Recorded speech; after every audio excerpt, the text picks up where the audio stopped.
जी, आपके चरणों में कोटि कोटि प्रणाम।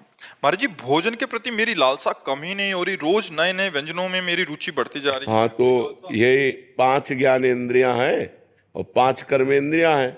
ये पूरे चराचर जगत को फांसे हुए हैं। किसी को जबान फांसे हुए, किसी को जनेंद्रिय फांसे हुए, कोई देखने में, कोई सुनने में, कोई छूने में, कोई भोगने में। पूरा संसार इसी तो मना कष्टान इंद्रियाणी प्रकृति स्थान कर सती।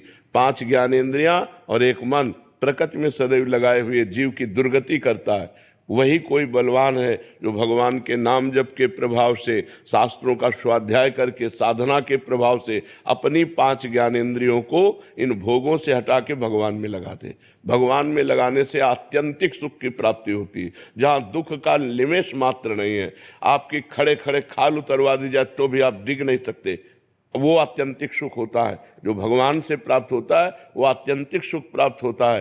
ठाकुर हरिदास जी को 22 बाजारों में मार बेतो मार कोड़ो उनके, लेकिन हरि बोल हरि बोल। भगवान से जो आनंद प्राप्त होता है वो आत्यंतिक सुख प्राप्त होता है, वो कहीं नहीं प्राप्त होता है। वो स्वामी तुलसीदास जी कह रहे हैं, जाकी कृपा लवलेश ते मतिमंद तुलसी दास हो, पायो परम विश्राम राम समान प्रभु नाही कहूँ। ये मलमूत्रों के द्वारों में सुख है, यहाँ से खा लो, इतने भर के जाने की बात है। यहाँ से गया क्या था कोई मतलब नहीं है।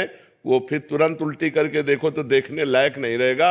अगर 6 घंटे पेट में रुक गया तो दुर्गंधयुक्त मल बन जाएगा।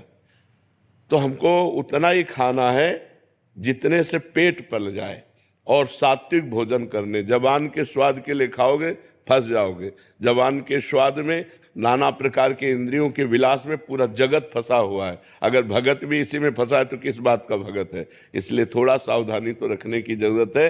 ठाकुर जी को उत्तम उत्तम भोग लगाओ, अच्छे अच्छे पदार्थ बांट दो, रूखा सूखा खा के शरीर से खूब भजन करो, मेहनत करो, धर्म पूर्वक कमाओ, परिवार का पोषण करो, भगवान को प्राप्त हो जाओ।